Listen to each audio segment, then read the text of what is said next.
894번째 책 소개입니다. 책에서 일부 내용을 발췌하여 소개드립니다. 책 제목 얼굴이 바뀌면 좋은 운이 온다. 저자 김승우. 출판일 2024년 5월 1일. 상상 빌더 한 줄 요약. 얼굴의 한 끗 차이가 운명을 바꾼다. 책 소개. 성공하는 사람들은 얼굴을 읽어 운명을 고친다. 정관계 인사, 대기업 총수들이 앞다투어 찾는 대한민국 최고의 주역 전문가 초온 김승호 선생은 얼굴은 가장 정확한 운명 기상도라고 단언한다. 얼굴은 고정불변이 아니라 다가올 운명을 시시각각 반영한다. 심지어 국군의 향방도 국민의 얼굴에 드러난다고 한다. 오랜만에 만난 사람들은 딱 알아본다. 내 얼굴이 밝아졌는지, 어두워졌는지, 없던 상처가 생겼는지, 아니면 뭔가 콕 짚어 말할 수 없는 좋은 변화가 있는지를 누구나 느낀다. 얼굴은 세월에 따라 변할 수밖에 없고 또 많이 변할수록 좋다. 그만큼 운명에 활력이 있다는 의미이기 때문이다. 김승호 작가는 단순히 이렇게 생기면 이런 운명이다 해서 그치는 것이 아니라 타고난 생김새에 더해 눈동자의 태도, 얼굴과 목의 움직임, 갑자기 생겨난 상처, 성형의 결과, 말투, 음성, 옷차림, 헤어스타일까지 한 사람이 가진 거의 모든 외형이 만들어내는 운명적 결론에 대해 자세히 분석한다. 기존의 관상 이론의 주역의 섭리를 결합해 운명의 단점을 보완하고 힘든 시기를 헤쳐나갈 명철한 지혜를 담았다. 작은 습관만 바꿔도 부와 성공을 끌어당기는 얼굴이 된다. 운명은 수많은 가닥이 모인 복잡한 실타래이자 거대한 모자이크다. 좋은 일은 좋은 일대로, 나쁜 일은 나쁜 일대로 온다. 얼굴에 드리워진 운명의 사건도 마찬가지다. 다만 단순한 운명보다는 다채로운 가닥 수가 많은 운명이 튼튼함으로 새로움을 일으켜 운의 영토를 넓히는 것이 좋다. 그러려면 주어진 대로 살지 말라고 조언한다. 그냥 열심히 산다는 재수 없는 생각도 버리고 새로움을 일으켜 운명에 쌓인 장작에 불을 붙이라고 말한다. 그 방법이 뭘까? 하늘은 스스로 돕는 자를 돕는다라는 말에서 스스로 돕는 자는 생명력과 열정이 있는 사람이다. 강한 사람이며 남에게 이익을 주는 자다. 책의 후반부에는 나에게 다가온 부와 성공을 끌어당기는 방법을 알려준다. 인간관계에 관한 8가지 질문, 미래를 알 수 있는 8가지 질문에 답해보면서 평소에 운을 잘 관리하고 있는지 점검해 볼 수 있다. 좋은 운명은 밝은 마음에 깃든다. 스스로가 꽉 쥐고 놓지 않아서 떨치지 못한 애군을 던져버리고 새로운 운을 일으켜보면 어떨까? 그 첫걸음은 얼굴을 살펴 내 운명의 기륭화복을 파악하는 일이다. 저자 소개. 저자 김승호. 역술인 대한민국 최고의 주역학자이자 작가. 1949년 서울에서 태어나 50년 넘게 과학으로서의 주역을 연구해 주역과학이라는 새로운 개념과 체계를 정립했다. 동양의 유불선과 수학, 물리학, 생물학, 화학, 심리학 등 인문, 자연, 사회과학이 거둔 최첨단 이론을 주역과 융합시켜 집대성한 결과가 바로 주역과학이다. 내로라 하는 정치인, 기업인들이 앞다투어 찾아가 조언을 구하는 대한민국 최고의 주역 전문가로 명망이 높다. 책에서 얻은 내용. 불안과 무기력을 돌파하는 새로운 인생 사용 설명서. 사람의 얼굴을 관찰하고 마음을 살피면 그 안에 깃들어 있는 운명을 알 수 있을까? 소위 관상은 어디까지 믿을 수 있을까? 그런데 그보다 먼저 궁금한 것이 있다. 과연 운명이 있는가? 어쩌면 이것은 동서고금을 막론하고 태초부터 인류가 품어온 질문일 것이다. 어떤 사람은 아예 운명이 없다고 생각하고 또 어떤 사람은 반드시 있다고 믿는다. 그러나 답은 간단하다. 우리가 존재하는 것 그 자체가 운명이다. 물론 내가 나로서 존재하게 된 것은 특별한 이유가 없고 그저 우연일 뿐이다. 하지만 하필이면 왜 이런 우연이 생겨났을까? 운명이란 특별한 것이 아니다. 결과적으로 존재하는 모든 것이 운명이다. 운명은 존재한다의 동의어로 문제는 미래의 어떤 사건 운명이 존재하느냐다. 이 문제도 실은 그리 어려운 것이 아니다. 미래란 반드시 있고 또 그것은 현재로부터 비롯되기 때문이다. 현재의 현상이나 상황은 과거의 결과인 동시에 미래의 단서다. 현재를 분석하는 방법은 아주 많다. 보통은 과학적인 방법을 주로 사용하지만 아직 과학으로 밝힐 수 없는 문제가 무수히 많다. 그래서 특별한 방법이 필요하다. 먼 옛날의 선각자들은 미래를 예견하기 위해 점을 치거나 관상을 보았다. 이러한 상황에서 마침내 주역이라는 학문도 출현했다. 주역은 만물의 뜻을 규명하고 미래를 계산하는 학문이다. 어떤 사람은 주역이 신비일 뿐이라고 말하지만 신비라는 건 역시 마침내 규명되고 나면 과학에 편입될 뿐이다. 이 책에서 논하는 관상은 아직 과학이라고 말하지는 않지만 실상은 이미 과학에 가깝다. 얼굴이 변하면 반드시 운명이 변한다. 좋은 일을 앞둔 사람은 얼굴이 달라진다. 어떤 사람은 너무 달라져서 오랜만에 본 지인들이 그를 못 알아보기도 한다. 모름지기 얼굴은 세월에 따라 변할 수밖에 없고 또 많이 변할수록 좋다. 운명에 활력이 있다는 뜻이기 때문이다. 얼굴이 밝아지면 낮이 되는 것이어서 좋고 어두워지면 저녁으로 가는 것이므로 나쁘다. 얼굴이 나쁘게 변한다는 것은 얼굴에서 좋은 기운이 사라져간다는 뜻이다. 한 사람의 인생만이 아니다. 국운이 바뀌면 국민 전체의 얼굴도 달라진다. 예를 들어 조선시대 사람들은 표정이 초조하고 꾸며낸 듯한 얼굴이 많았지만 현대인은 자연스럽고 자유스럽게 변하고 있다. 세상의 변화, 국운의 흐름이 반영된 결과다. 나라마다 다르겠지만 우리나라의 경우 사람들의 혈색이 점점 좋아지고 있다. 운명을 미리 알 수 있을까? 운명이란 앞으로 전개될 시간의 흐름일 뿐이다. 앞으로 그렇게 흘러가 도달할 테니 미래는 곧 운명이라고 말해도 무방하다. 미래란 이유가 어떻든 어차피 그렇게 나타나게 된다.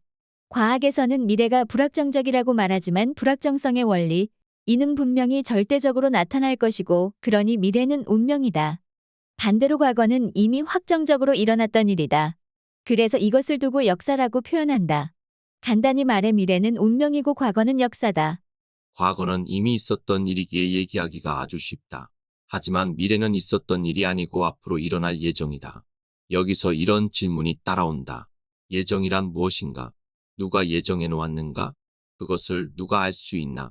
예정은 분명한가? 이런 문제를 확실히 해두지 않으면 운명의 개념이 불분명해진다. 간단한 예를 들어 설명해 보겠다. 월드컵 결승전이 영국에서 열린다고 가정해보자. 날짜와 시간이 정해져 있고 전 세계 축구 팬들이 운명의 날을 기다린다.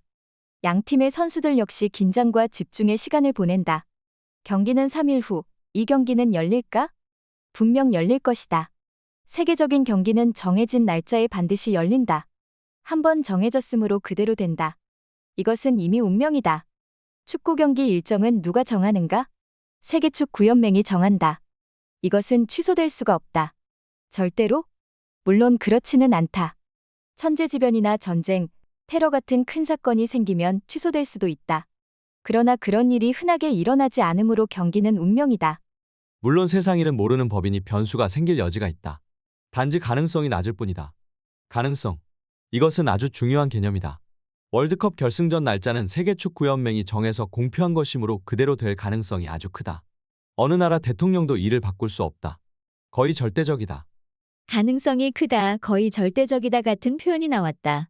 이런 것이 운명이다. 완전히 100% 절대는 아니다. 미래의 일은 절대가 있을 수 없기 때문이다. 그렇다면 미래가 정해져 있다는 말은 무슨 뜻인가? 이는 미래에 어떤 일이 아주 높은 확률로 정해져 있다는 뜻이다. 일어날 확률이 99%인 어떤 사건이 있다고 치자. 사건이 일어날 것이 분명하다. 이를 두고 절대적이라고 말한다. 절대가 아니고 절대적이다. 자연현상이 그렇다. 미래는 이럴 수도 있고 저럴 수도 있다. 이를 과학적으로 표현하면 확률이다. 인간의 지성이 부족해서 이렇게 표현하는 것이 아니라 자연은 어느 경우라도 다른 가능성이 열려 있기 때문이다. 99%가 아니라 1% 확률의 일이 일어날 수도 있다는 뜻이다. 이렇듯 미래는 확률적으로 정해져 있을 뿐이다. 이를 두고 과학에서는 불확정성의 원리라고 말한다. 미래 또는 어떤 현상들은 절대적으로 정해져 있지 않다는 과학적인 개념이다. 인간이 미래를 몰라서 그렇게 말하는 것이 아니다. 불확정성의 원리는 자연의 절대적 법칙이다. 미래란 분명히 존재하지만 확률일 뿐이다. 과거처럼 존재하는 것이 아니다. 확률적 존재가 과연 존재인가? 그렇다. 확률적으로 존재한다는 것은 애매모호한 것이 아니다. 미래가 그렇게 존재할 뿐이다. 이를 주역에서는 양적 존재라고 하는데 양이란 결코 정할 수 없는 존재다. 그래서 양은 언제나 확률적으로만 존재한다. 확률이 아무리 낮다 해도 그 사건은 일어날 수 있다. 이것은 양의 본성 때문이다.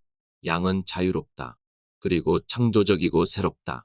그리고 양은 아무 이유 없이도 사건을 일으킨다. 그래서 양은 과학적 연구 대상이 아니다. 과학이란 것은 음의 세계, 즉 물질 세계를 다루는 학문이다. 그러나 미래는 물질의 법칙에 의해 필연적으로 나타나는 현상이 아니다. 그야말로 미래는 확률적이고 양적이다. 정리하자면 미래, 즉 운명이란 정해져 있으나 확률적이다. 예를 들어보자. A와 B가 다음 날 만나자고 약속을 했다. 두 사람 모두 약속을 절대적으로 잘 지키는 사람들이다. 그렇다면 이때 미래는 신이 정한 것처럼 절대적으로 정해져 있는가? 그렇지는 않다. 다른 변수가 얼마든지 있겠지만 A와 B가 약속을 잘 지킨다는 것을 전제로 미래를 얘기한 것뿐이다. 한 사람이 갑자기 몸이 아프거나 오는 길에 사고를 당하거나 마음이 변하거나 배우자가 못 나가게 하거나 등 약속이 틀어질 가능성은 늘 있는 법이다. 내일이 올 때까지 양쪽 모두 가능성이 열려 있다. 대개는 확률이 높은 쪽으로 전개되지만 이는 개연성이 그렇다는 것뿐이다. 미래란 확률적으로 정해진 것이니 머릿속에서 절대라는 개념은 일단 배제하자. 운명은 그런 일이 일어날 가능성이 높다는 뜻이다. 운명이 어느 정도로 실현되느냐에 대해서는 뒤에서 좀 더 자세히 얘기하겠다. 지금은 운명이란 단어의 개념을 이해해두자. 운명은 신의 명령처럼 절대적인 것이 아니므로 얼마든지 변할 수 있다. 일기예보나 기대여명처럼 짐작할 수 있는 것. 운명을 미리 알고 싶은가? 먼저 이것을 너무 신비하게 생각할 필요는 없다. 점쟁이나 무당, 도사만 알 수 있는 것도 아니다. 자들도 얼마든지 운명을 알아낸다. 과학자들은 이럴 때 어떤 현상이 일어날 것인가 하는 질문으로 모든 분야에서 예측하고 예견하는 일을 해왔다. 일기예보처럼 자연현상의 운명을 알아내는 것 역시 과학의 한 분야다. 일기예보는 과학적으로 미래의 기후를 알아내는 것으로 요즘은 적중률이 아주 높다. 방대한 데이터를 모으고 분석하는 기술이 발전한 덕분에 날씨는 거의 일상적으로 예측된다. 적중률도 높다. 옛날에는 특별한 노인들이나 도사들이 기상예보를 했고 사람들은 그들을 아주 신통하게 여겼다. 아메리카의 인디언들도 미래의 기후를 기상청 수준으로 맞췄다고 한다. 물론 그들은 경험적으로 살필 것을 살펴서 미래의 가능성을 예측했을 뿐이다. 의사들은 위중한 환자를 보면 그의 기대여명이 몇 개월 정도인지를 거의 정확히 안다. 이건 역시 그 환자의 운명을 예측하는 것과 같다. 이처럼 여러 분야에서 전문가들은 이미 미래를 잘 예측한다. 이것은 곧 운명을 아는 것과 같다. 운명 예견은 막연한 것도 아니고 신비한 것도 아니다. 인간은 어느 정도 미래를 예견하고 살아간다. 가령 부모는 자녀를 왜 교육하는가? 어린 시절에 공부하지 않으면 미래가 나빠지기 때문에 사전에 방지하기 위함이다. 이 정도는 예견이 아니라 상식이라 생각하겠지만 이것 역시 넓은 개념에서 보면 운명을 미리 아는 것이고 미래를 예측하는 것이다. 나는 나의 운명에 대해 종종 생각해보곤 했는데 적중하는 경우가 아주 많았다. 현재를 잘 살피면 누구나 미래를 어느 정도는 알 수 있다는 말이다. 다만 정밀하고 단정적인 미래가 아니라 확률적으로 개연성이 큰 미래를 알 수 있다. 일기예보나 중환자의 기대여명처럼 데이터가 많을수록 정확도가 올라간다. 현재의 상태를 잘 관찰하고 분석하고 종합해보면 미래도 판단할 수 있다. 어떤 부모는 어린 자녀의 미래를 어느 정도 짐작한다. 아이의 기질, 행동, 습관 등을 보고 직감으로 아는 것이다. 그래서 기뻐하기도 하고 슬퍼하기도 한다. 사물과 현상의 현재를 보고 미래를 아는 것은 공부나 수행을 통해 점점 더 정교해질 수 있다. 하지만 무엇을 보고 운명을 아는가? 라는 문제는 한마디로 단순하게 말할 수 없다. 매우 다양한 방법이 있기 때문이다. 그중 한 가지가 사물의 형상이나 형태를 보고 미래를 예견하는 방법인데 이 책의 주요한 내용이 바로 그것이다. 얼굴을 보면 운명이 보인다. 인간의 삶의 얼굴은 어떠한 역할을 하는가? 어쩌면 이것이 관상법의 기본이다. 얼굴의 역할은 지극히 상식적인 내용으로 누구나 다 안다. 쉽게 말해 잘생겼나, 못생겼나, 예쁜가, 안 예쁜가 등인데 이 문제는 사람에게 실로 중요한 문제다. 그러나 이것을 깊게 파고들 필요는 없다. 여기서는 얼굴이 갖는 운명적 요소만 다루고 그 외의 문제는 논외로 하겠다. 얼굴은 무엇으로 구성되는가? 일단 눈, 코, 입, 귀 등 네 가지 요소가 중심이다. 이 네 가지가 얼굴의 지도를 만든다. 여기서는 이 요소들을 종합적으로 또는 분석적으로 다루며 관상이론에 접근하고자 한다. 먼저 상식적인 것부터 시작하자. 얼굴에는 다양한 근육이 있는데 이것을 밀고 당기면서 표정을 만든다. 물론 얼굴의 근육은 생리적으로 외부 상황에 적절히 대응하고 어떤 순간에는 마음이 반영된다. 표정은 저절로 지어지기도 하지만 일부러 의도해서 지을 수도 있다. 어쨌건 이 모든 현상은 얼굴의 역사를 만들고 얼굴의 흔적을 남긴다. 예를 들어 평생 많이 웃고 살아온 사람은 얼굴에 웃음의 기운이 서려 있다. 반면 고생을 많이 하며 살아온 사람은 얼굴에 팍팍함과 피곤함, 곤궁함이 역력하다. 어디가 어떻다고 딱 꼬집어 표현하지 못해도 단박에 느껴지는 인상이 있다. 표정에 따라 얼굴은 변화하고 실시간으로 살아온 역사가 기록된다. 이것을 살핌으로써 미래의 특성, 즉 운명을 예측할 수 있다. 얼굴은 어떻게 작용하고 어떻게 존재하는가? 우선 생각해 볼 것은 얼굴의 공통원리다. 얼굴을 이루는 각각의 요소들은 그 모양에 따라 일정한 작용이 있다. 예를 들어 귀가 앞을 향해 열려 있으면 아무래도 전면에서 다가오는 소리를 더 잘 들을 것이다. 물론 그 차이는 아주 미세하겠지만 그로 인해 그 사람의 주의력도 달라질 수 있다. 레이더의 접시가 앞으로 열려 있으면 뒤쪽에서 오는 파장은 아예 잡아내지 못한다. 그리고 접시의 크기가 크면 클수록 파장을 잘 잡아낼 것이다. 귀도 마찬가지다. 물리적 형상은 생리 현상의 차이를 유발한다. 그 차이가 아무리 미미하다 해도 미세 영역의 수준에서 보면 기능의 차이가 분명 존재한다. 가령 턱이 작은 사람은 큰 사람에 비해 움직임이 빠를 수 있다. 무거운 턱을 움직일 때보다는 물리적으로 힘이 덜 들기 때문이다. 같은 힘을 주었을 때 무거운 물건과 가벼운 물건 중 어느 것이 쉽게 움직이겠는가? 만물은 모양에 따라 기능의 차이를 보인다. 비행기의 경우 모양이 조금만 달라도 속도에 큰 영향을 미친다. 이른바 유선형이 속도를 높이는 데 유리하다는 뜻이다. 얼굴의 모양은 일단 물리적 특성을 일으키는데 모양이 같으면 작용도 비슷할 수밖에 없다. 이렇듯 모양이 같으면 그것이 얼굴이든 물건이든 그에 따른 일정한 작용이 있다. 얼굴의 경우 이것은 생리적 틀을 형성한다. 관상은 이런 것까지 고려한다. 그리고 얼굴의 두 번째 작용은 내면이 얼굴 근육에 반영된다는 것이다. 관상은 이를 관찰하는 것이다. 마지막으로 세 번째 작용은 형상이 갖는 주역의 섭리이다. 이것은 과학을 넘어서는 영역에 속한다. 과학자들은 아직 만물의 모양이 운명을 유도한다는 것을 잘 이해하지 못하는 듯하다. 그러나 언젠가는 이 또한 과학의 영역에 포함될 것이라고 생각한다. 얼굴이 맑고 깨끗하면 운명은 반드시 좋아진다. 얼굴은 우리 몸에서 가장 중요한 요소다. 넘어져서 얼굴에 상처가 생겼다면 이는 상당히 나쁜 징조다. 직업상 얼굴에 상처를 입을 가능성이 있는 사람은 항상 조심해야 한다. 예를 들어 격투기 종목 선수라면 더욱 조심해야 한다. 얼굴은 벌이나 모기에 쏘여서도 안 되고 공연히 긁어서 상처를 내어서도 안 된다. 얼굴이 나빠지면 운명도 나빠진다. 평생 얼굴만이라도 곱게 보존한다면 그 자체로 운명적으로는 평온함을 누릴 수 있다. 얼굴이 언제나 깨끗하다면 비록 나쁜 시절을 보내고 있다 하더라도 반드시 회복한다. 얼굴은 천임으로 만사를 이끌어가는 중요한 동력이다. 따라서 이것을 깨끗하고 안전하게 보존하는 것은 운명을 좋은 쪽으로 보존한다는 뜻이다. 그리고 남녀 모두 얼굴을 가리고 다니는 것은 운명에 이익이 되지 않는다. 얼굴의 가림막은 양을 방해하는 의미이기 때문이다. 이슬람 문화권에서는 종교적인 이유로 여성의 얼굴을 가리도록 하는 복식 문화가 있는데 내가 보기에 운명에는 해롭다. 선글라스를 착용하는 것 역시 얼굴을 가리는 것이므로 습관적으로 자주 쓴다면 꼭 필요한 경우가 아닌데도 반드시 운명에 안 좋은 영향을 미친다. 얼굴을 가리면 천이 가려지는 것이므로 사업이 궤도에 오르지 못하고 인간관계도 껍데기만 남거나 외톨이가 될 수 있다. 마스크도 특별한 이유가 없다면 최소한으로 사용하는 것이 좋다. 얼굴에 무엇인가 존재한다면 이것이 일시적이든 영구적이든 좋을 리가 없다. 얼굴에 점이 너무 많으면 신속하게 제거하는 편이 좋다. 얼굴에 있는 사마귀도 마찬가지로 뜻이 있는데 선천적으로 생겨나 어쩔 수 없다면 이에 대응하는 운명을 일으켜야 한다. 대응하는 방법은 뒤에서 자세히 소개하겠다. 얼굴에 어떤 문제 때문에 운명의 손해를 보고 있다면 이를 최소화하는 방법을 강구해야 한다.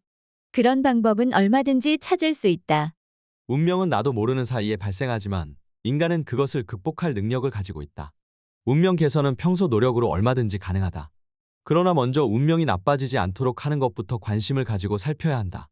예를 들어 피로 때문에 얼굴이 일시적으로 붓는다거나 지나치게 많이 먹어서 얼굴에 살이 오르는 것 등은 운명에 나쁜 단서를 제공하는 것이다. 사소한 생활 습관에서부터 얼굴에 나쁜 변화가 생기지 않도록 각별히 신경 써야 한다. 대단한 성취는 턱에 쌓인다. 얼굴의 모양을 다시 한번 살펴보자. 앞서 양의 형태가 수직적이어서 얼굴도 상하로 약간 긴 달걀형이 좋다고 설명했다. 좀 더 세분의 얼굴 전체를 5개 부분으로 나눠보자. 34쪽 그림과 같이 눈 위 이마, 눈 아래에서 코 위까지, 코 아래에서 인중과 입턱까지 그리고 양쪽 뺨이다. 이들은 각각 뜻이 있다. 목화토 금수로 나누었다고 해도 얼굴의 범주 논리가 달라지는 것은 아니다. 먼저 천의 영역인 이마를 보자. 이마가 아주 좁으면 활동력이 저하된다. 그래서 이마가 좁으면 속이 좁다는 표현도 있다. 속이 좁다는 것은 이해심이 부족하고 아량이 없으며 스케일이 작아 째째하다는 뜻이다. 이런 사람이라면 사업을 벌이는 것보다는 변화가 적고 안정적인 직업이 적당할 것이다. 공무원 같은 직업도 좋다. 사업은 남과 자주 다퉈 크게 키우기 힘들 수 있다. 안정적이라는 장점도 있겠지만 큰 야망과 포부를 가졌다면 아무래도 답답하다. 사람은 넓은 시야, 포부, 포용력, 소통 능력을 갖춰야 하는데 이마가 지나치게 좁으면 삶이 옹졸해진다. 명예나 위세를 떨치기보다 보통 사람으로 소박하게 살기를 바랄 것이다. 그러나 이는 이마가 아주 좁아 거의 없다시피 한 경우를 말하는 것이다. 보통 사람 기준으로는 이마가 조금 좁다고 해서 너무 염려할 필요는 없다. 그저 이마는 다소 넓은 것이 좋다는 정도로 이해해두자. 인내심과 내공이 만들어지는 턱. 다음은 지의 영역을 보자. 이는 턱과 인중인데 이곳이 좁으면 좋은 운명을 지킬 수가 없다. 물질이 쌓이지 않기 때문이다. 자손들도 잘 되지 않고 어디 가서 큰 소리도 치지 못한다. 늘 억눌려 살아갈 것이다. 물론 지나치게 턱과 인중이 좁은 경우를 말한다. 인중이 아주 짧고 턱이 거의 없다시피 한 사람은 단명하고 궁핍할 수 있다. 턱은 재물, 건강, 자손을 상징한다. 그리고 인내력이 만들어지고 내공이 쌓이는 곳이다. 그러므로 이곳이 좁다면 신체적으로는 면역력도 약해질 것이고 건강이 좋지 않으니 운명도 크게 발전하지 못한다. 국가로 비유하면 영토가 너무 좁은 나라가 국제관계에서 힘을 발휘하지 못하는 것과 같다. 병이 들면 여간에서 치료되기도 힘들다. 턱과 인중이 넓다면 이와 반대라고 생각하면 된다. 인중은 지중천이므로 이곳이 넓으면 오래 살고 사업도 제법 성취할 수 있다. 인중은 그 사람의 물질을 관장하는 곳이기 때문이다. 반대로 인중이 좁은 사람은 재물에 인색하다. 만약 넓은 인중의 턱까지 힘있게 생겼다면 성취가 많고 재물도 넉넉해진다. 인중과 턱을 비교하면 어떨까? 이때는 턱이 더 넓은 것이 좋다. 턱은 지중지이므로 재물운, 자식운, 배우자운 등 물질적인 운명을 관장한다. 인생에서 물질적인 풍요는 매우 중요하다. 또한 턱이 넓으면 웬만한 병은 쉽게 낫는다. 좋은 뺨이 큰 성공을 부른다. 이제 코와 눈 사이를 보자. 코의 위쪽이고 눈의 아래쪽이다. 이곳은 인의 지역이어서 매우 중요하다. 인생의 모든 경영이 여기서 시작된다. 인의 지역은 음양의 조화를 뜻하므로 이곳이 편협하면 지나치게 좁으면 사람과 교류가 이루어지지 않고 성공할 수 없다. 그래서 이곳은 천지인 삼재 중에 가장 중요하다. 천은 정의감, 총명함 같은 정신적인 면을 뜻하고 지는 재물이라면 이는 외교력이다. 인간관계 외교력은 스스로 운명을 개척할 때 가장 중요한 요소로 작용한다. 사물은 천에서 시작하고 지에서 성장하고 인에서 완결된다. 인의 지역이 발달해 있지 않으면 인생의 행복은 없다고 봐야 한다. 눈과 코 사이가 넓고 맑고 깨끗하면 반드시 좋은 운명이 발생하고 튼튼하게 유지된다. 마지막으로 양쪽 뺨이 있다. 뺨은 턱에서 이마까지 측면을 관통하는데 이곳에서 운명의 다양성이 만들어진다. 이곳은 얼굴의 바깥쪽, 즉 양의 지역이므로 이곳이 깨끗하고 맑고 넓으면 만사형통하다. 사람의 얼굴에 존재하는 많은 단점이 보강되는 곳이기도 하다. 얼굴은 안쪽과 바깥쪽으로 나눌 수 있는데 눈, 코, 입이 있는 가운데 부분이 음의 영역이고 중앙에서 멀리 있는 뺨은 양의 영역이다. 양은 발산하고 음은 수렴한다. 양은 바깥으로 퍼지고 음은 안으로 지키는 성질이 있다. 인생이 대단히 성공하려면 양의 영역이 잘 생겨야 한다. 재벌, 정치가, 유명인 등은 이곳이 잘 발달했다. 얼굴의 가운데 부분 음의 영역이 성공의 필수 조건이라면 양뺨 양의 영역은 충분 조건이다. 뺨은 남에게 보이는 곳이고 가운데는 간직하는 곳이다. 뺨이 넓고 환하면 좋지만 지나치게 통통한 경우에는 운명에 그다지 좋지 않다. 단점을 많이 발견할수록 운명은 더 크게 발전한다. 여기에서 반드시 알아둘 것은 평소에 운명을 미리 알기 위해 이런저런 시도를 해보라는 것이다. 무엇보다 먼저 자기 자신의 운명에 관심을 가지고 가까운 사람의 운명에 대해 연구해보라. 운명이란 관심을 갖는 것 자체만으로도 많은 이익을 얻을 수 있다. 겸손도 배우고 조심성, 경건함, 반성하는 자세를 가질 수 있다.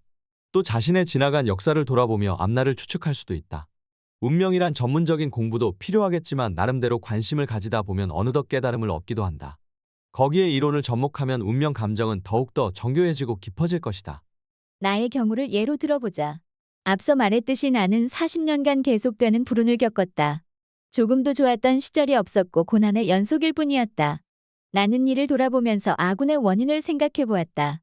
물론 태어나기도 전에 잠재된 운명도 있겠지만 나는 우선 이번 생에서 발생한 운명의 원인을 알아보고자 했다. 많은 원인을 발견했다. 그저 단점이란 것을 모조리 찾아낸 것뿐이다. 오만, 경솔, 독선 등 단점이 무수히 많았다. 그 모든 것 때문에 운명이 나빠졌다고 단정할 수는 없지만 단점을 고치면 운명도 나아지리라는 믿음을 가지고 열심히 실천했다. 그리고 나의 얼굴을 남의 얼굴과 비교해 살펴보기도 했다. 자신의 단점을 많이 발견할수록 운명은 더 크게 발전할 수 있다. 아직 고치지 못했어도 좋다. 자신의 단점을 알고 이것을 고쳐야겠다는 생각을 갖는 것만으로도 운명이 바뀌기 시작한다. 이 모든 것을 가능케 하기 위해서는 관찰력을 기르고 보는 연습을 해봐야 한다. 운명이란 것이 있구나 라는 생각만으로도 좋아진다. 마찬가지로 마음이든 얼굴이든 관찰을 좀 해봐야겠다는 생각만으로 이미 운명이 재창조되기 시작한다. 참고로 내 관상은 썩 좋은 편은 아니었지만 그 특징들을 알게 됨으로써 보완책을 강구할 수 있었다. 세상에 유익을 주는 행동을 하라. 운명은 서로 돕는다는 것을 절대 잊어서는 안 된다. 예를 들어보자. 사람은 몸이 건강할 때 사업도 잘 된다. 왕성하게 일할 수 있기 때문이다. 사업과 건강은 별개의 운명실 가닥이지만 건강이 사업을 도울 수 있다. 반면 사업이 나빠지면 건강에도 문제가 생길 수 있다. 그런데 만약 운명의 폭이 넓어서 실의 가닥수가 많고 다양해서 인생 전체가 풍부하다면 그중 하나가 무너져도 운명의 흐름에 큰 지장을 주지 않는다. 가진 것이 100개면 그중 하나가 잘못되어도 위험하지 않다는 뜻이다. 하지만 운명이 아주 단순하다면 그 한 가닥 때문에 인생 전체가 망가질 수도 있을 것이다. 튼튼하지 않은 직장 하나만 믿고 살아간다면 인생이 얼마나 위태로울까? 하는 일이 오로지 농사뿐이라면 비만 많이 와도 인생 전체가 위험해진다. 그래서 운명의 영토를 넓혀야 유리하다고 강조하는 것이다. 이제 운명 개선의 중요한 원리를 알았다. 뭔가 새로운 일을 발견해야 한다. 한편 자신이 하는 일이 잘 되도록 고귀한 마음가짐을 가져야 한다. 새로운 일을 찾았다 해도 이 또한 운이 좋아야 잘 될 수 있으니 마음도 함께 노력해야 한다. 마음의 노력은 곧 끊임없는 반성인데 이는 과거를 돌아보는 것에서 시작된다. 나는 과거에 어떻게 살았나? 그래서 좋았나? 만족하지 못했다면 운명을 탓하지 말고 새로운 운명을 만들자.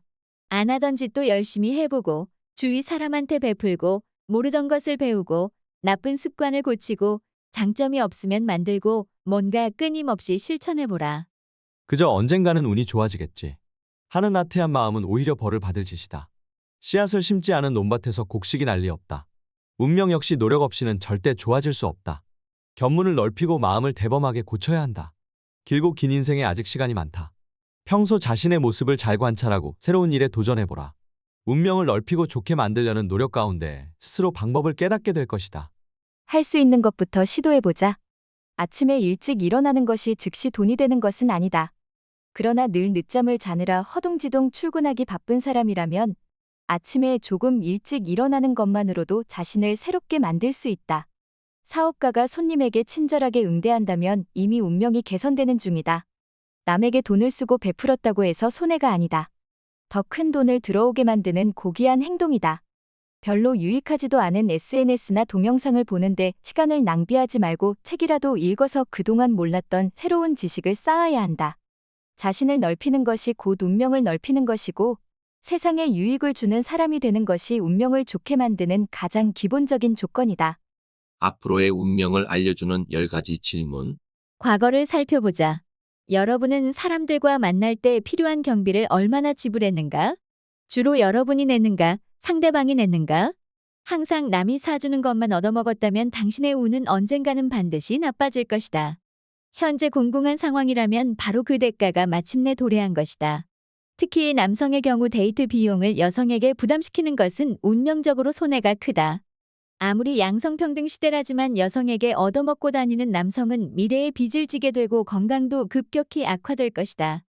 데이트 사기꾼 옛날에는 제비라고 불렀다은 여성에게 데이트 비용을 전가하고 돈을 갈취하기도 하는데 이런 사람은 평생 공궁하고 말년에 중병에 걸리며 자식까지 운이 나빠진다. 현재가 공공하다면 그러한 상황은 앞으로도 계속 이어질 확률이 높다. 과거를 살펴보면 그의 미래도 어느 정도 짐작할 수 있다. 주변 사람들에게 항상 인기가 있는 사람은 하늘이 돕는 사람으로 당연히 앞으로도 운이 좋아질 것이다. 반면 평생 인기가 없고 있는 듯 없는 듯 존재감마저 없는 사람이라면 그의 운명은 점점 사그라지고 말년이 아주 고독해진다. 남에게 선물 한 번 준 적이 없거나 주더라도 아까워하며 쪼잔한 선물을 했던 사람이라면 미래에 결코 좋은 운을 기대할 수 없다. 뿌린 게 없으니 돌려받을 것도 없다. 행운은 절대 오지 않을 것이다.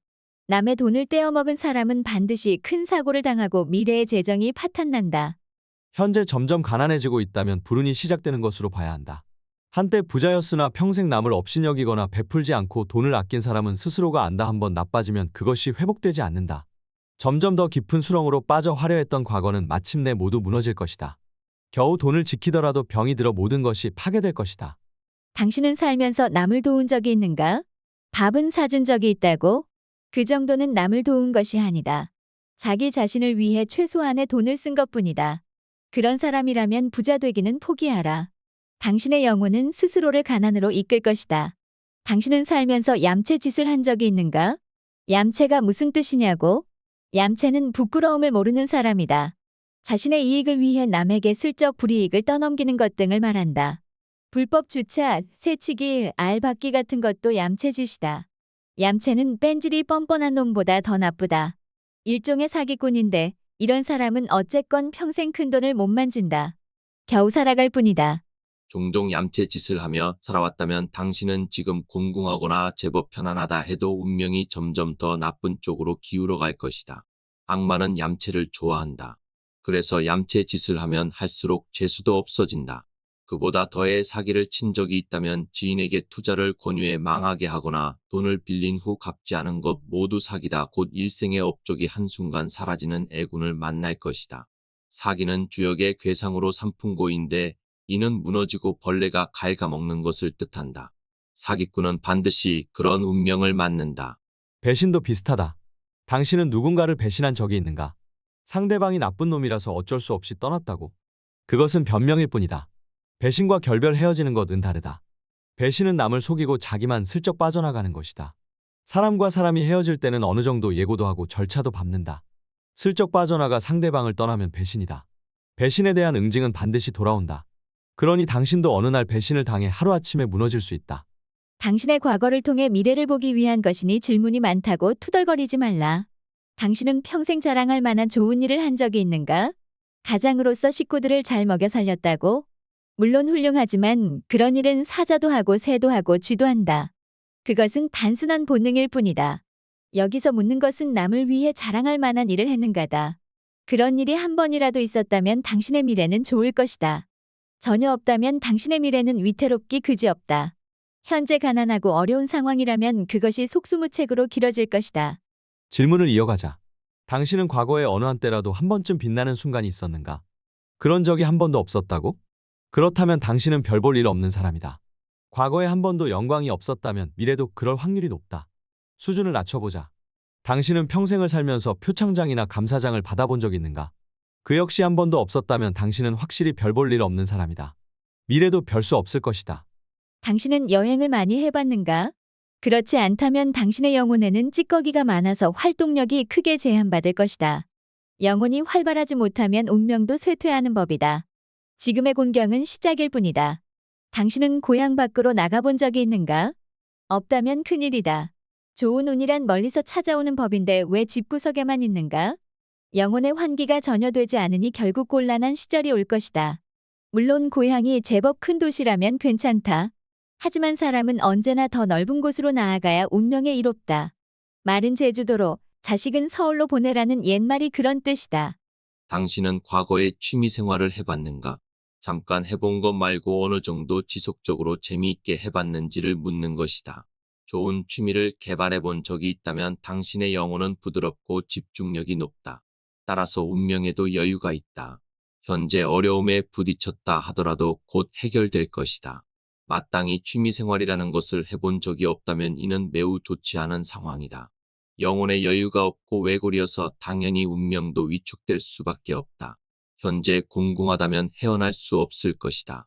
당신은 지식 수준이 넓고 깊은가? 이것저것 경험을 통해 얻은 것, 들은 것이 많은지를 묻는 질문이다. 그렇다면 당신은 여간에서는 무너지지 않는다. 현재 어려운 일이 있더라도 일시적일 뿐이다. 당신은 과거에 고난이 닥쳤을 때 그것을 박차고 일어나 극복한 경험이 있었나? 만약 그런 경험이 전혀 없었고 지금 처음 그런 일이 닥쳤다면 당신은 망하고 있고 거기에서 벗어나지 못한다.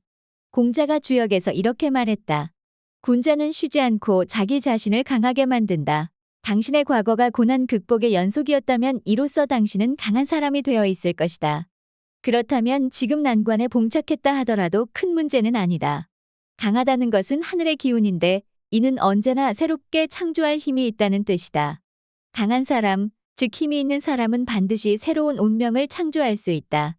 당신은 살면서 누구를 존경해 본 적이 있는가? 있다면 희망적이다. 남을 존경한다는 것은 존경받는 것과 마찬가지로 위대하다. 하늘이 그에 대한 보상을 줄 것이다. 물론 존경하는 사람에 대해 구체적으로 존경심을 표현하는 행위를 했을 때를 얘기하는 것이다. 말로만 혹은 마음으로만 그랬다면 하늘로부터 보상받는 일은 없을 것이다. 하늘은 당신을 사랑하지만 실제로는 아무것도 주지 않는다는 뜻이다. 인간관계의 미래를 보여주는 8가지 질문. 당신은 사람을 많이 만나봤는가? 이는 여러 분야의 사람을 말한다. 동네 사람, 회사 사람 등 특정 영역의 사람만 많이 만났다면 이는 별것 아니다. 사람을 폭넓게 많이 만나봤느냐를 묻는 것이다. 다양한 사람을 만난 적이 별로 없다면 운명 역시 편협하다. 운명의 힘이 약할 수밖에 없다. 우리의 영혼은 사람을 만날 때 크게 활성화되는 법이다. 이것은 양의 본성이다. 늘 만나는 사람, 뻔한 사람만 만났다면 영혼이 시들해진다. 이런 사람이 고난을 당하면 쉽게 헤어나올 수 없다. 과거를 계속 캐물어 미안하다. 하지만 과거를 잘 살펴보면 거기에서 미래의 그림자가 보이기 때문이다. 관상은 과거의 모양까지 살피는 작업이다. 질문을 조금 더 이어가자. 당신은 친구가 많은가, 적은가? 많다고? 당신만 그렇게 생각하는 것은 아닌가? 상대방과 그저 알고 지내는 것은 제외하고 타인이 당신을 진정한 친구로 여기는지 생각해보라. 당신을 도와준 사람이 아니라 당신이 도움을 준 사람이 당신의 친구다. 그런 관계가 현재까지도 유지되는지를 살펴보자. 만약 당신이 과거에 친구가 많았고 지금도 잘 유지되고 있다면 당신의 운명은 아주 튼튼할 것이다. 사람이 곧 하늘이라고 했다. 사람과의 소통이 많다는 것은 하늘과도 소통이 잘 된다는 뜻이다. 당신은 사회적 신분이나 지위가 높은 사람을 직접 만나본 적이 있는가? 악수 한번 해본 정도가 아니라 마주 앉아본 적이 있는가를 묻는 것이다. 그런 일이 있었다면 당신의 운명은 강하다. 현재 조금 어렵고 곤란한 일에 처했다 해도 곧 해결될 가능성이 높다. 시시한 사람은 평생 시시한 사람만 만나게 되는 반면 제법 힘이 있는 운명의 힘 사람은 종종 높은 사람을 만난다. 사람의 지위, 신분, 위아래 같은 표현이 불쾌할 수도 있겠지만 운에 관해서는 운명의 힘이 강한 사람과 만나는 것 자체가 나의 운명에도 좋은 영향을 준다. 당신은 고귀한 사람, 그의 지위가 높든 낮든 을 만나본 적이 있는가? 한 번도 없다고. 그렇다면 당신은 좋은 운명에서 소외된 사람이다. 내가 귀한 사람이 될 운명이라면 종종 귀한 사람도 만나게 되는 법이다. 과거에 그런 적이 한 번도 없었다면 당신의 운명은 앞으로 더 척박해질 확률이 높다. 다시 한번 강조하지만 과거는 미래의 거울이다. 당신의 과거를 필사적으로 낱낱이 돌아보라. 그리고 거기에서 미래의 단서를 찾아야 한다. 과거의 대인 관계를 물어보자. 당신은 항상 이기고만 살았나? 그렇다면 이제 당신은 지는 길에 들어섰다. 과거에 많이 이긴 사람은 이기적이고 양보가 없는 삶을 살았다. 그렇다면 앞으로는 자주 패배하는 것이 자연의 법칙이다. 뉴턴의 운동 제3법칙, 즉 작용 반작용의 법칙인 것이다. 이 법칙에 의하면 자연의 모든 것은 특별히 남는 장사가 없다. 준 만큼 받고 빼앗은 만큼 돌려주어야 한다. 당신은 약속을 잘 지키는 편인가? 당신이 생각하기에는 약속을 잘 지켰다고? 얌체 같은 생각이다. 약속이란 상대방의 입장에서 애써 기억하고 반드시 지켜야 하는 것으로 인격의 중요한 부분을 반영한다. 신은 약속을 잘 지키는 존재다. 약속만큼은 목에 칼이 들어와도 지키는 사람이 있다면 그는 다른 면이 약간 부족하더라도 미래가 절대 무너지지 않는다. 약속이란 주역의 괴상으로 간이산인데 이는 산처럼 튼튼하다는 뜻이다. 약속을 철저하게 지키는 사람은 운명이 산처럼 튼튼해진다. 반대로 약속을 번번이 어기는 사람은 미래가 보장되지 않는다. 장래희망이나 꿈, 목표도 이루어지지 않는다. 거짓말은 어떤가? 당신은 과거에 거짓말을 많이 했는가? 아니라고? 일단 그 대답이 거짓말이다. 과장도 거짓말이고 모른 척도 거짓말이다. 남이 오해할 때 정정하지 않고 그냥 넘어가는 것도 거짓말이다. 여기서 묻는 것은 마음의 의도가 아니라 행위다. 거짓말을 쉽게 했다면 당신 자신도 악마에게 속아 일생을 망칠 수 있다. 당신은 과거의 사람을 많이 미워하고 화를 많이 냈는가? 그렇다면 이제 당신이 미움을 받을 차례다. 남에게 화를 많이 내며 살아온 사람은 사고당할 확률이 높다. 현재 힘든 상황이라면 앞으로 더 큰 사고를 경계해야 한다. 한편 남에게 많이 베풀어서 손해본 적이 있다면 당신은 그것을 하늘로부터 돌려받을 것이다. 하늘은 마음이 착한 사람보다 행동이 착한 사람에게 복을 밀어준다. 착한 마음이란 가정일 뿐 실제 우주 현상에 아무런 영향을 주지 못한다. 오로지 실천이다. 따라서 당신이 과거에 남을 많이 칭찬하고 도왔다면 그 보상은 당신에게 돌아온다. 강태공의 말처럼 선을 저축한 사람은 반드시 남은 경사가 있다. 당신이 과거에 남이 칭찬할 만큼 훌륭하게 살았다면 앞으로도 잘 될 것이다. 현재 좋은 상태라면 더 좋아질 것이고 힘든 상황이라면 이는 해결될 것이다. 공자 역시 이렇게 말했다. 40세에 이르렀는데도 일컬어질 것이 없는 사람은 이미 틀렸다. 물론 공자는 2500년 전 사람이니 현대인으로 치면 40세가 아닌 60세라고 해야 할 것이다. 하지만 그게 그거다. 긴긴 과거 동안 별 볼 일이 없었다면 미래도 기대해서는 안 된다. 운명이란 하늘에서 뚝 떨어지는 것이 아니라 계속 이어지는 선 위에서 이루어진다. 봄에 씨앗을 심지 않았다면 가을에 아무리 기다려도 소용없다. 그러므로 지금 이 순간을 잘 보내야 한다. 현재가 곧 미래이기 때문이다. 열심히 잘 살고 있다고? 태만한 사람들이나 하는 이야기다. 누군들 열심히 살고 있지 않겠는가? 제대로 열심히 살아야 한다. 제대로. 이것이 중요하다. 그럭저럭 살아가는 사람에게는 결코 행운이 깃들지 않는다. 겸손하게 반성하며 조심조심 살라. 산책은 운명을 회복하는 데 아주 좋다. 먼 곳까지 자주 걸으면 새로움이 생기고 이로써 행운이 유도된다. 몸쓰기를 싫어하는 사람은 애군만 쌓여간다. 자꾸만 필요 없는 멋을 내면 악마가 찾아온다. 멋이란 아름다움이므로 나무랄 바가 아니다. 하지만 멋을 내는 것 역시 지나치면 아름답지가 않다. 과장되기 때문이다. 앞서 과장이 거짓말보다 나쁘다고 설명했는데 과장된 멋은 조화가 맞지 않는 거짓 아름다움이다. 실제로 아무도 아름답다고 생각하지 않는다. 겉멋들었다, 꼴값한다는 말이 바로 이런 행위에 대한 표현이다. 반성할 것이 없다는 사람은 죄가 가득한 사람이어서 재앙이 끊임없이 찾아온다. 반성이란 창조의 힘이자 하늘의 덕이다. 찾아보면 반성할 것은 무수히 많다. 항상 보던 것만 보면 반성할 것이 없지만 제대로 찾아보면 하늘의 별처럼 많다. 게으른 사람은 반성할 것이 없다면서 태평하게 살아간다. 이런 사람은 자기 눈을 가리고 사는 사람으로 벼락을 맞아야 정신을 차린다.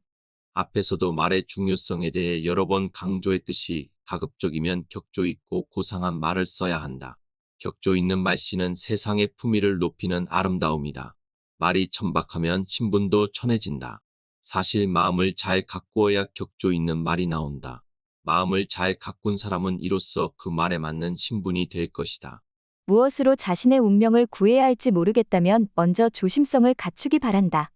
그리고 이기적인 행동인가, 공공의 이익에 도움이 되는 행동인가를 생각해보라. 자신만을 위한 행동은 행운의 자격을 차버리는 것이다. 남을 해치지 않는 것도 공익이므로 타인과 이익을 가지고 지나치게 다투지 말아야 한다. 얼굴의 한 끗 차이가 운명을 바꾼다. 관상이란 사람의 몸과 마음에 나타난 형상을 보고 미래를 판단하는 학문이다. 즉 현재를 보고 미래를 판단한다는 것이다. 병원에 가서 현재의 상황 형상을 보고 앞으로 몸에 나타날 병 미래을 판단하는 방식과 다르지 않다.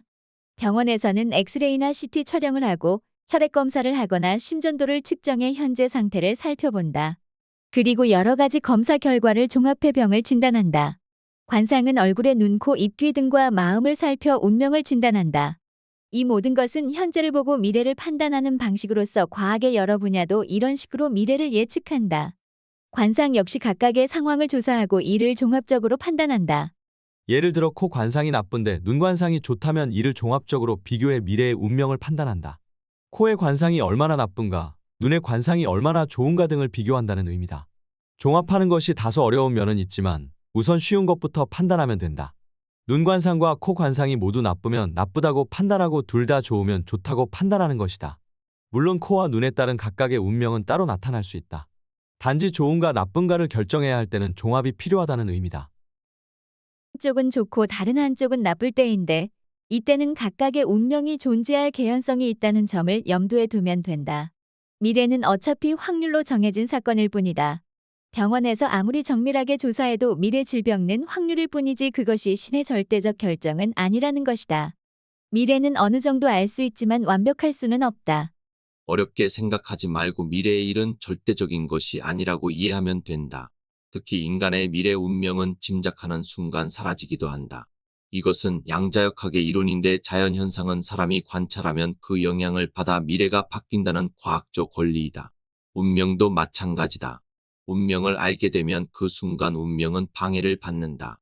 때문에 운명이 좋다고 해도 너무 믿지 말고 할 일을 해야 한다. 반대로 운명이 나쁘다는 것을 알았다 해도 낙심하지 말고 경계하고 조심하고 반성하면 얼마든지 달라질 수 있다. 나쁜 것을 피하고 좋은 것은 잘 유지하자는 것이 관상의 효용이다. 나는 50년 전부터 관상을 공부하면서 수백 권이 넘는 책도 읽었다. 그런데 실제 관상을 보다 보면 책에서 알려준 내용과 정확히 일치하지 않는 경우가 많았다. 이렇게 생긴 것이 바로 그것인지 아닌지를 세세하게 알 수 없던 것이다. 이는 사람의 얼굴이 너무나 다양해서 딱 부러지게 단정할 수 없었기 때문이다. 이 책 권고를 다 쓰고 난 후에도 어떤 사람을 봤는데 내가 쓴 내용에 해당하지 않는 경우였다. 정확히 부합하지 않은 얼굴도 많다는 뜻이다. 그래서 관상은 이론만큼 임상이 중요하다. 어떤 상인지 판단하려고 애쓰는 순간 어느새 관상법을 터득할 수도 있다는 뜻이다. 이것은 익숙해진다는 뜻은 아니고 모종의 깨달음과 같다. 예를 들어 저 사람의 눈에 무슨 뜻이 있을까를 곰곰이 생각하면 무언가 저절로 알게 되는 것이 있다. 책이나 강의를 통해서 정확히 배울 수 없는 모습이어도 말이다. 물론 약간 도움이 되는 판단법은 있다. 딱 봐서 모르겠으면 먼저 그 모습이 자연스러운가 아닌가를 생각해보라. 일단 자연스럽지 않으면 나쁘다. 좋은 관상은 보기 좋고 자연스러우며 특색이 있다. 사실 관상은 사람이 선천적으로 판단할 수 있는 것이다. 누군가를 봤을 때 왠지 싫으면 나쁜 관상이다. 반면 왠지 호감이 가면 좋은 관상인데 이때 주의할 것이 있다. 겉모습을 과도하게 꾸며대는 사람은 사기꾼일 가능성이 높다. 그래서 겉모습 관상과 함께 마음의 구조까지 살펴봐야 한다. 가까운 지인들은 오래 접해왔기 때문에 그의 마음 씀씀이를 어느 정도 알 수 있다. 그렇게 얼굴과 마음의 관상이 합쳐질 때 진정한 관상이 보인다. 관상은 오히려 정밀하게 보려고 할수록 혼돈이 오고 대강 보고자 하면 정밀하게 맞아떨어지기도 한다. 대충 본다는 뜻은 사실 전체를 종합적으로 본다는 뜻이고 반대로 정교하게 본다는 것은 부분에 집착하여 전체의 뜻을 못 본다는 의미다. 나무는 보는데 숲을 못 본다는 말이 바로 이것이다. 그리고 숲을 봤다면 이제 산을 봐야 한다. 만물의 뜻은 겉을 꼼꼼히 볼수록 더 정확하게 알 수 있다. 총체적인 겉모습에 집중해서 본 후에 이 운명을 어떻게 개선할까를 살펴야 한다. 관상은 희망을 품은 판단이어야 한다. 법정에서 유무죄를 판결하듯 미래의 운명을 단정하면 오류가 생긴다. 개연성이나 총체적인 상황, 확률을 보고 나쁜 것을 피해갈 방법을 연구해야 한다. 주역이라는 학문은 사물의 바깥, 즉 가장 넓은 뜻을 규명하는 학문이라서 여기에는 늘 종합이라는 의미가 있다. 과학은 분석이고 정치는 종합인데 관상 역시 종합의 학문이다. 자, 이제 나무를 보고 숲을 파악했다면 당신 앞에 펼쳐진 유구하고도 거대한 인생의 산을 살펴볼 차례다. 지금까지 상상빌더였습니다. 감사합니다.